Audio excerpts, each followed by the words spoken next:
Couple of interesting storylines out there involving the NFL.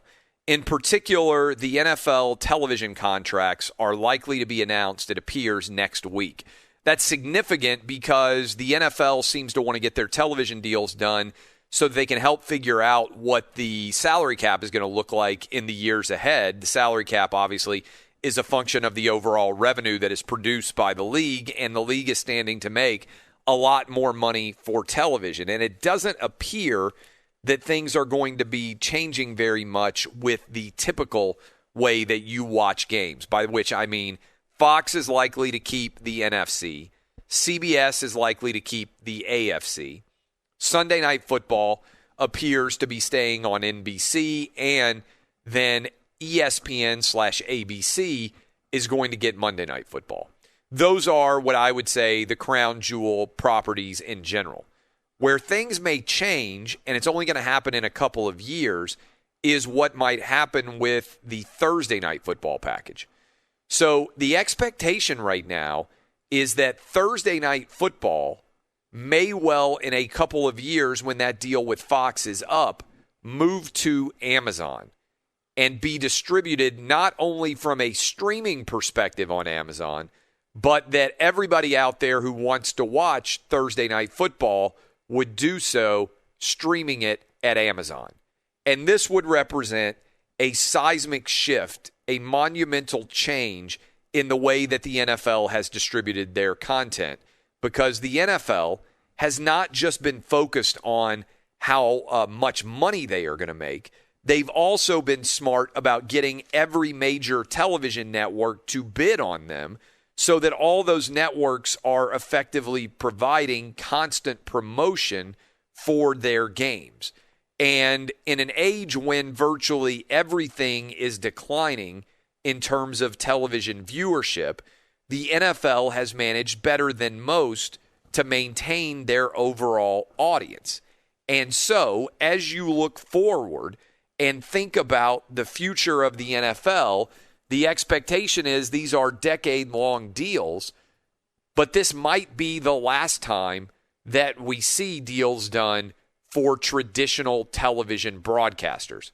Because if your house is anything like mine, you now have a ton of different streaming services that you support and sign up for on a day-to-day basis. In particular, right now, just in my house, and I'll probably miss one, we have Netflix, we have Disney Plus, we have Hulu, we have Amazon Prime, we have Paramount.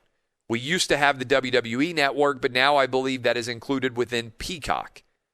That's 6 just off the top, and I'm not even counting HBO Now or whatever the HBO Max, whatever that thing is called.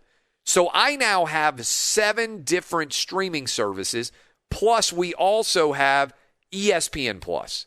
That's 8.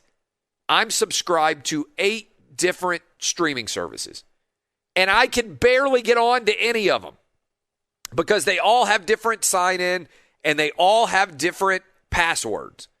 And unlike Dub, who's probably still using his parents' passwords, I pay for all of these, and I know that my knucklehead kids are going to be using these passwords for the rest of their lives, and they're going to be leeching off of Dad, who's going to be the gump here, who's having to continue to pay for all these. And I don't even know how to log into them, and I see my kids with their iPads, and they're just zooming around from one streaming service to another with absolutely zero issues.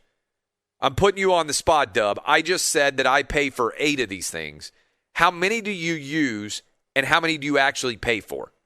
All right, Netflix, I got my sister's account, so Yep. she's paying for it. Hulu, Yep. the roommate's got an account.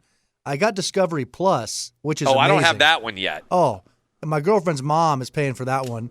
It's logged on. That's the one with like 90 Day Fiance on, Yeah, right? Actually, I'm I a take that big back. I think we well, might it have has this. It has a bunch of different networks, but I mainly use it for the HGTV shows. Like You watch HGTV? like all these like Caribbean Life. They go and basically search for houses in these awesome places. Like Flip It or Flop It or whatever that thing is just called? stuff like that. I've been a big fan of that in recent months. I've been watching that a ton.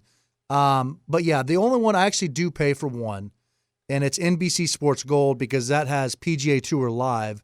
Because the golf coverage sucks so bad, I have to pay $100 a year to be able to watch tournaments that watch some play before the coverage starts at like 3 p.m. Yeah, so it is frustrating if you're a big fan that they hold the golf you off coverage on that is long. like as if NBA games they started the coverage in the middle of the second quarter and then ended it with 3 minutes left to go in the game.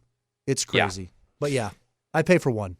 It is interesting in that respect how exactly it all shakes down. But I wonder how many different streaming services the average household is going to end up signing up for.